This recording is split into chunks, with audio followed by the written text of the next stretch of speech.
GST council की 54वीं बैठक संपन्न हो गई, जिसमें कई महत्वपूर्ण फैसले लिए गए।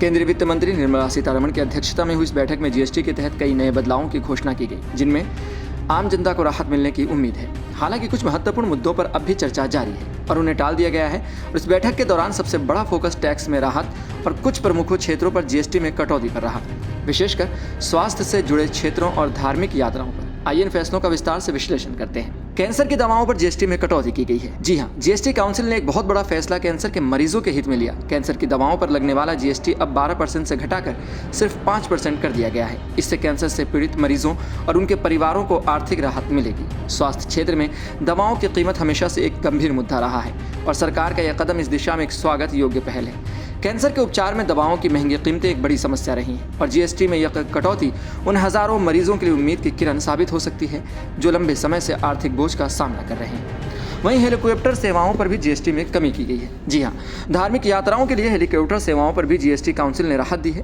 पहले इस पर 18% जीएसटी लगाया जाता था, जिसे अब घटाकर 5% कर दिया गया है। इसका सीधा फायदा उन तीर्थयात्रियों को मिलेगा जो केदारनाथ, बद्रीनाथ और वैष्णो देवी जैसे धार्मिक स्थलों की यात्रा करते हैं। ये फैसला विशेष रूप से गरीब और मध्यम वर्ग के यात्रियों के लिए बहुत राहतकारी है जो हेलीकॉप्टर सेवाओं का इस्तेमाल करते हैं। धार्मिक यात्रा के दौरान हेलीकॉप्टर सेवाओं का उपयोग करने वालों के लिए ये बड़ी राहत होगी और इससे यात्रा की लागत में भी कमी आएगी।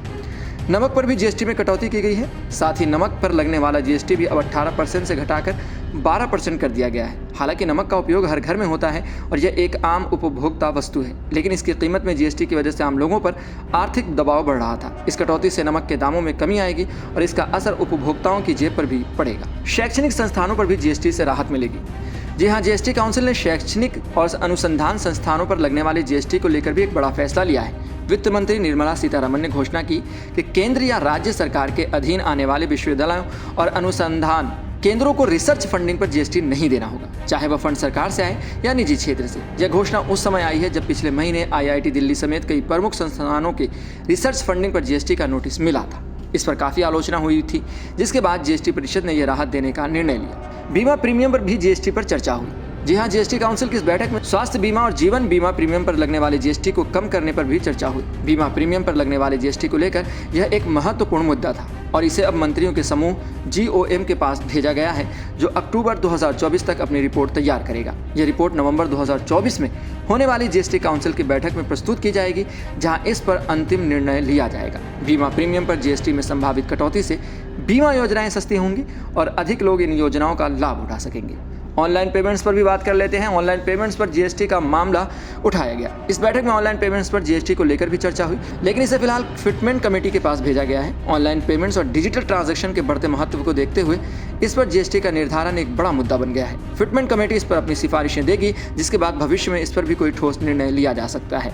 अगर जीएसटी काउंसिल के फैसलों का व्यापक असर की बात कर लें तो जीएसटी काउंसिल के ये फैसले न केवल आम जनता को राहत देने वाले हैं, बल्कि ये संकेत भी देते हैं कि सरकार जीएसटी की संरचना और भी सरल और उपभोक्ता हितैषी बनाने की दिशा में काम कर रही है।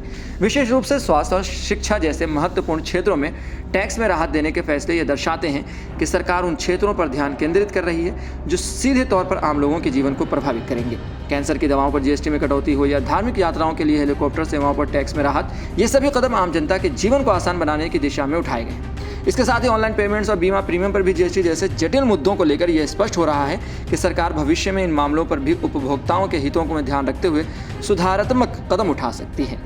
तो फिलहाल जीएसटी को लेकर यही चर्चा हुई। आपको क्या लगता है कि ये फैसले आपकी ज़िंदगी पर कितना असर डालेंगे? हमें कमेंट बॉक्स में ज़रूर बताएं और ऐसी ही खबरों के लिए बने रहें सहारा समय के समय डिजिटल के साथ।